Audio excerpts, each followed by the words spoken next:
Hello and welcome back to the Real Music Talks. Today's guest is an electronic music producer from Newcastle, Daryl Robinson. How are you doing today? Yeah, not too bad, thanks, buddy. You? Yeah, not too bad at all. So I just wanted to start by if you could give the viewers a quick overview of your musical history. Yeah, sweet. Well, I'm currently at my mum's now, so she could probably hear me. So she's probably going to get chuffed when I'm saying that. I grew up with a good music taste. As far as I can remember, growing up with an arrangement of crazy different types of music, anything from Oasis, Cooler Shaker, Chemical Brothers, Left Field, Prodigy, Arrested Development, Enigma, Deep Forest, Pink Floyd, Roger Waters, just an amalgamation of War of the Worlds or cool music. And then I found myself, my dad used to play guitar and sing, and I tried doing that, but I ended up just jumping over shed roofs and starting tractors and just doing naughty stuff. But I played on a thing called Dan CJ. It's this thing where you just put samples together. And I really enjoyed it. And I thought to myself, one day I'd like to do that with my own sound. That was it, really. And then I've sort of found I'm massive into hip hop. Used to have hip hop wars with my next door neighbour. He had a full, all them mad Sony things that are all in one thing. I had all Technic separates, and we used to play West Coast, East Coast battles and that. And then I got into drum and bass, break beat, and then I just found I got massively into heavy metal, like Slipknot, Korn. I used to do skateboarding, but I'd still wear Lacoste tracksuits and stuff. And then I come across Warp Records and stuff. And then that was it, really. I come across Aphex Twin, and I just really delved into IDM and then sort of found ambient music from that. And then what was it? Yeah, long story short, joined the army, got married, and then I just went and got a loan out and got an iMac with a dual core processor in. And we started on Logic, and then my mate said go on to Ableton, and then it took about an hour to load Ableton. I remember sometimes when I started off, I was in an airing cupboard, like this little airing cupboard, with the headphones on, learning probably the best. I'd probably say the more influential stuff I made, but I didn't have a fucking clue how to produce. It was farting in a microphone, you know what I mean? It was fucking ruthless. But I had a track called Derek the Bringer of Sausage. Although it was probably the best thing I've ever done in my life, it was shit. Just random stuff. So I got massive into music. But then being in the army and that, I was always away all the time on tours, busy working all the time. And then my ex-wife at the time, she wasn't really into me doing the music so much. She just didn't really push that. Although I come across as I don't know, I would imagine a class clown type of bloke. I've never had any confidence in myself in that sense. So it's always been a challenge and an adventure that was, although good, it was a bit weird for me. So I got out of the army for a short stint because she wasn't well at the time. She's my ex-wife now. And then I met some really cool people, like my mate Danny Nolan, and he makes some fantastic music. And he played music with and the Flint Kids with a guy called Dave Smith, and the nicest blokes I've ever met, and they've become my best friends. And then I've reeled off meeting such cool people from there. And Danny just said, look, mate, you make good music, but you just got to learn a little bit more. And he taught me, and I mean, he did music for Netflix, National Geographic, BBC stuff, but he just taught me But I think with me, I learn in a really special way, where I have to engage with someone, but it has to be interesting to me. I need to get something from it straight away. And I think he's like I always say, he should write a book because it just resonates with me, anything he says. And he just taught me some ways, and I've gone through some hard sort of ways of learning what was good for me and what wasn't, and getting jealous of other people's music, trying to copy that, not being myself. Sorry, mate. Trust me, no one ever calls me, and then someone calls me and I'm on a video. Fucking typical, isn't it? It's always the time. a sort of like I was learning like stuff like that, and it was more of a personal journey. And to be honest, although making music for 10 years now, I've probably realistically been doing it 3 years maybe, like in tops in a weird way. Because like I wasn't getting on so well. Like I think because getting shipped on tour after my dad passed away and stuff, and putting everything to the back of my mind, I was always frustrated and dealing with stuff. And then I just sort of like started growing slightly more into the music. I got booked. What was it? 2016. I played live in Belgium and France, which was pretty cool. And Florence, like she helps me. She's helped me a lot massively. She basically gives me a kick up the ass as well as the missus now. But that gave me a boost. But then like health issues and stuff got in the way. Ended up getting kicked out of the army for PTSD and disc disease, and just got like banged. Although I'm drinking the beer now, got banged into my alcohol and stuff like that, narcotics a lot, and just entered I don't know, I guess it's a healing phase of my life, but a really bad phase. But I was still sort of doing music, bits and bobs here and there. I just never had the confidence to like push anything over. And then I met the missus now, and she just sort of said, like, fucking hell, you make good music, like, just fucking get it done, stop procrastinating. And she gives me a kick up the ass, and I'm obviously feeling better in myself. I've done more stuff, so I just started exploring the weirder sides to what I grew up with. So, I mean, like massive, heavily influenced by like Pink Floyd, Roger Waters, Enigma, Deep Forest. And then the sort of breakbeat hip hop, sort of drum and bassy stuff, and I just sort of create my own narrative from that. But I guess I draw it all, and I don't have a clue how to make music. I don't have a clue. Fucking guys ringing me again. I don't have a clue how to make music. I've still got fucking Sharpied C, D, and E and shit on my keyboard. You know what I mean? After like, I use a native complete control, like for chords and stuff, but. I just draw on my like depression and like how I feel inside, and I don't know. Someone just said like, how can such a lunatic like you make such beautiful music? And I think that from then, and obviously having support from home, my mum and stuff like that, and being more confident, it's just put me in that sort of expressive music zone, and obviously getting stuff released now, and I've had some decent. I've had a few funky names in the past, but now I stick to this new name because I couldn't access any of my pages, so I just thought fresh start, new name, and just start pushing rather than sitting around and doing nothing. At least put something out there and see what happens. You know what I mean? For sure. I mean, you've obviously been through like a lot in your personal life, and that's definitely fed into your music. Do you think you kind of draw on that creatively? Like, just a lot of that energy get thrown into how you create music and what you do? Yeah, because I mean, my friend Danny, he's massive into sound design and stuff. So I don't make drums like normal people. And obviously, I wanted to show you, but we need to do a second episode where I can screen share and show the shit I do. But sometimes I've got 40, 50 tracks of just drum sounds, and I make them all myself and things. But he just taught me from that perspective, and I really enjoyed that. Like complex rhythms and obviously intelligent dance music being, sometimes it might be detuned, you might have our weird ambient stuff going on, just proper sketchy, glitchy stuff. So I wanted to sort of convey like a real depressive ambient sort of zone, but with like sometimes the drums, they don't follow a pattern, but they've got a pattern. And yeah, like I have a track. I've not released it yet, but it's a guy. I used to look after a guy when I was paying for my divorce. I used to go and work in a hospital after this guy with dementia, like Keith. God bless his soul. He's died now, but probably the funniest guy I've ever met. Violent as anything. Like, I had to have a stab-proof vest on, but it was all right. When he was sedated, it was all right. I used to get my head down, you know what I mean? But I had to pay for my divorce and then go back and work in the army, and that was in Brighton, but.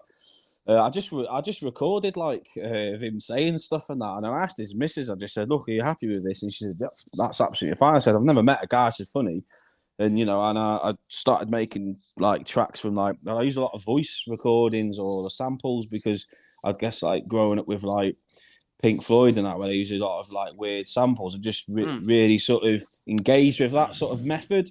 Yeah, and then I always found if I tried doing something to a certain a certain point or a certain style, I would stress myself out and I wouldn't do it, and I would not enjoy it. So I just sit down and however I'm feeling, whether it's depressed or not. I mean, someone just said like, it was like saturated in fragile beauty. Someone said on one of my tracks, and I was like, no, that's quite fucking right. Like, so maybe it is beautiful but sad at the same time. But you get it if you get it. Do you know what I mean? I can start going right. I'm going to make a hardcore track, 200 BPM. Let's go. Within 2 hours, it's like wow, and all sort of mad, weird vibes going on. But yeah, I don't know. I guess I just draw on that because I don't have any musical knowledge. I don't know what chords are. I don't know what this is. I don't know what that is. I just make it. And if it sounds good to me, and if I can have one person that likes it, then fuck it. I've done something. I've achieved something, and if fucking 10 million people like it, whoop-de-doo, as long as I like it and someone else can like it, it's a result, you know what I mean? What would you say to like artists and producers that try and do the other way? Like they try and make their music fit into a certain genre or fit into a certain style, even though it might not be necessarily what they would normally do. Yeah.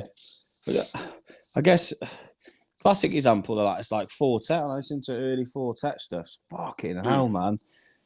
That shit's like, he made it in his like on a laptop in his bedroom and shit. Do you know what I mean? That guy makes some fucking seriously good music. Fucking what everyone is calling me, man. They must know I'm live. They're like, Big D's live. Let's ring him. But he made some fucking seriously good music, like Rounds and Paws and all that. And then I think he just started doing like stuff with like, what's the fucking name now? Katy fucking B or fucking something like that. I don't know. I'm just like overselling himself, and he sort of went doing some stuff with Burial as he got a bit more popular, and then just went dark mainstream, just sold himself out and just lost his edge, I think. But yeah, I find a lot of people, I would never want to be rich from it, but I just want to be successful in myself. I think if you start doing stuff for other people, it might be fine. I mean, my mates are saying like he does a lot of stuff, like so he's just done some like mad 70s and weird stuff, so he can compose and stuff. But he's always got he's always got his edge to it, and I find some people that just follow that money, that light. Oh, well, if I do a drum and bass track, then I'll just compress the shit out of everything and make it fucking dead loud and fucking it's gonna rock the dance floor. Every fucker's gonna listen to it and get 5 million streams. I want someone to listen to mine and go, fuck me, I connected with that or what, and mean something, because that's how I make my music. It's art at the end of the day. I wouldn't put my stuff on and skip it. Where with like drum and bass or whatever, I have guilty pleasure. I like my old fucking Makina and all the rave music every now and then, but and I would skip that. But any sort of music that I make, or I find, I very rarely have playlists. It's more albums, and I don't like to skip. I like to enjoy them for the time. And there was always a thing that David Gilmour said in a documentary, that there's one thing that he wished he could do, and it was sit down and listen to Dark Side of the Moon for the first time with a nice set of headphones and a glass of beer. And he'll never be able to do that because he's made it. And I thought, fucking hell. And that's what turned me into thinking, well, it doesn't matter if I don't think my music. I always find the music I make that I don't think's as good, people really like. And the music I think that I make's really, really good. People, they don't dislike, but it's not their favourite. Do you know what I mean? Yeah, that's interesting. And I guess like that meaning is kind of what's important from the artist side as well. And if other people connect with it, the better. Like that's a win, isn't it? Yeah. Everyone's got a motive, haven't they? Do you know what I mean? Okay, cool. In terms of the way you approach your music, then should we talk a little bit about how you look at like drum rhythms and how you bring that in? Yeah. So I tell you, I've never ever start with a drum. I always start with like something odd. So it might be like a voice sample, or I don't know, pads or something like that. I'll get a sound and I'll just keep on a loop, and I'll just start recording sounds, or I'll get samples and I'll just fucking trash them, like completely rinse through them with loads of effects and everything, and then I'll start. But basically, I drag them in. So I'll drag the audio in and like place it myself.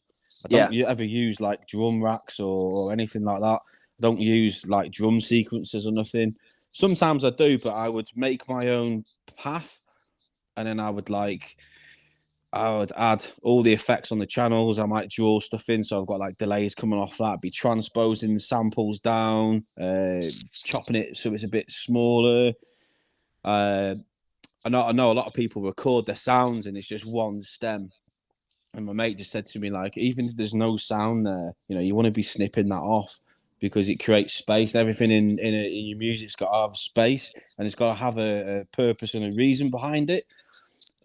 So obviously, you know, you want to do ambient music, which I make as well. It's great. It's easier to make, but then it's harder because everything's got to be more polished. But then even the stuff you make, the stuff that's coming out this month, it's a bit more techy, it's a bit more glitchy, but the mastering on it, I paid for a really good masterer, and you can tell any flaws, you can tell. So I like to just really be in control of every single sound, and then I might record that as a one audio track, and then I'll put into a drum sequencer and get like 15 different rhythms off it, and then I'll chop it all up again. And I'll just keep doing that and just finding different ways, and then a lot of duplicating, panning stuff to the right, banning stuff to the left, transposing it down, keeping some high, proper tight EQ, and just really finding really strange rhythms from something that shouldn't be a rhythm.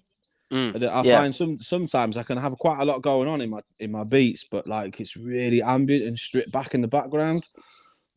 But it's still really like chilled out track, which I don't know. It's quite a strange thing, but I guess I just took from what my friend taught me. I thought and took what I thought was really useful, and then adapted that to my own way. And I like to use a lot of like I'm gonna say like Foley textures. Use a lot of ice, like crashing ice and stuff. Sizzling bacon in the pan, you know, all sorts of stuff, just to create like drum sounds that you wouldn't necessarily hear, and then just fuck about with them and just find different sort of sketchy rhythms. I mean, sometimes I might have a kick that happens for 10 seconds, but it still sounds like there's one in there. And yeah, I don't know, just attack it from there really, and then once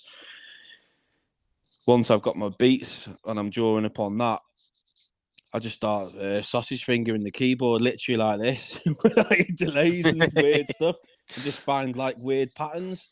I mean, I'm massively fond of Japanese stuff, and my name's Japanese name, and that's all I love. Me black keys, but I like my black keys because you can play. They always sound good no matter what you do. So I just sort of like trying to like find different ways of like making Japanese-esque like IDM. And then once I get a loop, I'll just build the loop up, and I'll just start stretching it out. And I might leave the track, I might not leave it, I might sack it off, or I might finish it. But if I can build a loop up, and I'll just start stretching it and then taking bits out and moving bits over, and then start making that like 16 bar loop, like to however. But I never work off a BPM or a time signature. It's always 120 on my Ableton, and I work inside the music rather than letting that. You know what I mean? If it sounds good to me, fuck it, it sounds all right. I'm not going to be like, oh my god, this C major should be followed by this E minor. I don't know what that means. If it sounds all right to me, it's going in. Do you know what I mean? And then I'll just try and find the bass note that works off that. Do you know what I mean? Yeah, I think it's quite interesting when you find people that are properly musically trained, because you can get yourself into a trap. I mean, I went to uni and did music, right? And a lot of the classically trained musicians are less creative because they very much stick to the same kind of scales and like chord sequences and stuff they know in the rhythms. And they don't go outside of that. Whereas obviously you've got the other advantage in that sense, because you can kind of approach it without thinking about a scale or a chord, right? Yeah, definitely. That's what I like about my mate. He's Andrew's a fucking ninja. Like he's done a remix for me without any stems. He played with his track and it's like called Sausage or something, or Piles, and I was like, listen, I'm thinking, it fucking sounds like one of mine, that. And he's fucking remixed it without no stems. And then he was listening to something. So like my phone was on loudspeaker. I had this melody. It's on my EP that's coming out this month. And I couldn't nail it. It was something there. And he went, just drop it down to, mate. This specific one, drop it down to. This is on loudspeaker. Oh, fuck me. It sounded beautiful. And I was like, how the fuck do you do that? But what I like about him is he's very trained like that, or whatever he's trained in. He's got a really good ear for stuff, but he likes to steer away from that and do a lot of detune stuff or things that shouldn't realistically go. Or he'll be like, oh, that must follow there, but hang on a minute, what's the other versions of this chord or what signature that I could do, and then find another route in. But yeah, when he sent me that remix with no stems, it fucking blew my mind. That's way ahead of the game for me. Imagine if you started producing from scratch.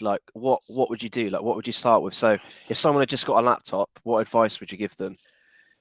I'd probably just get a DAW and just stick with it. I mean, everyone's got their favourite DAW. I used to love Logic, don't get me wrong, but I find a lot of people go to Ableton for live. So if you can use Ableton for producing and live, then wicked. But everyone's got their creature comforts. But yeah, I'd say for me is keep it simple. I mean, I'm a simple person, but I'm an overthinker.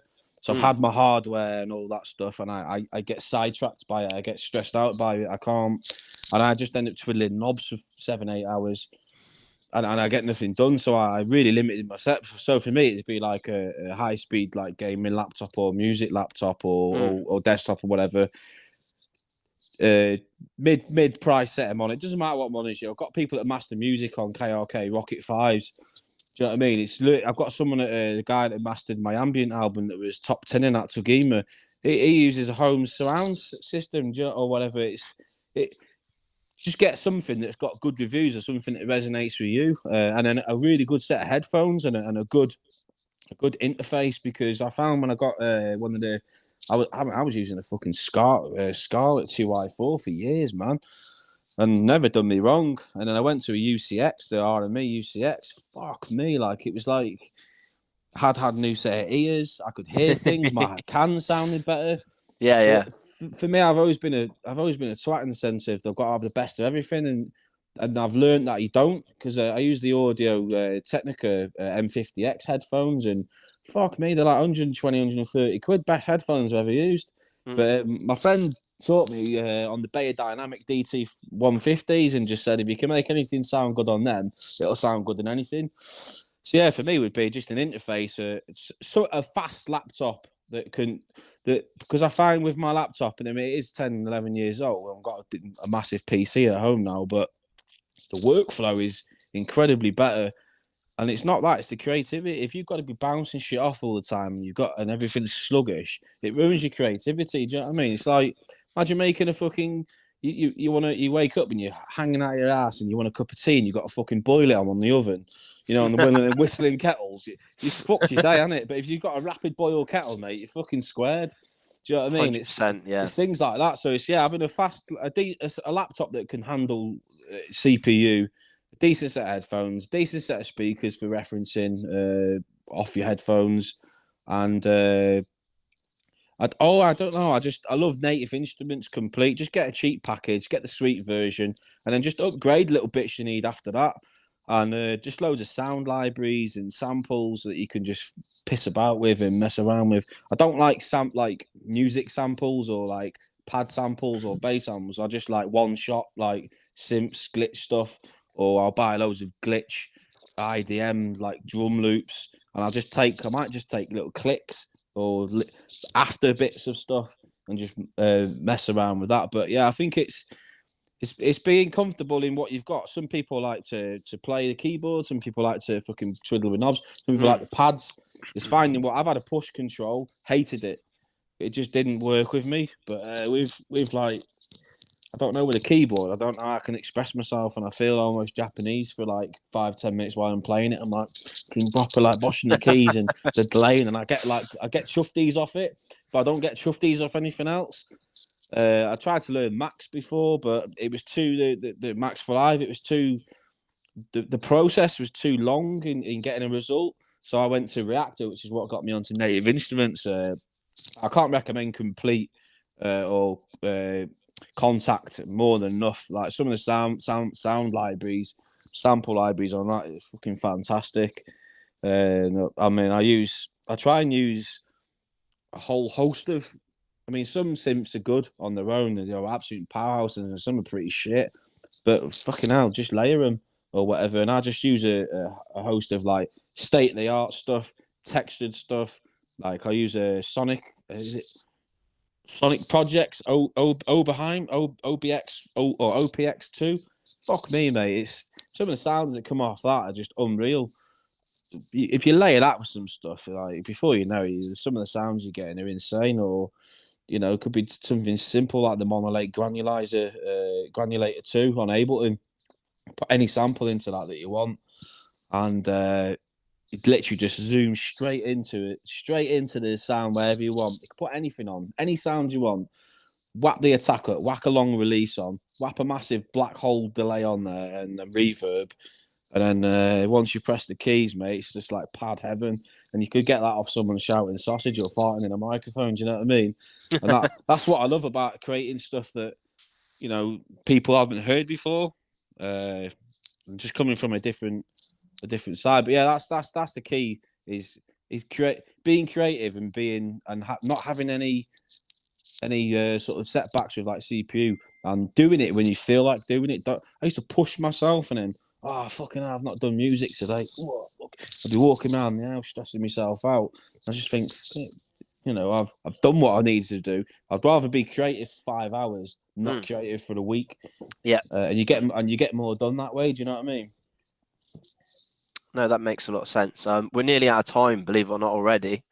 But just one last thing. What's kind of the plans now for the future for you? Like I said, got a 2-step authentication on my old phone. Fucked all my old accounts off. So I just set a new name up, Moshonsensu, but it's in a Japanese Moshonsensu. Released my ambient album, just fucking 6 tracks. Well, I got 9 masters and just put 6 on there with the help of Flow and that. The missus doesn't help me with the ambient stuff because she doesn't like it.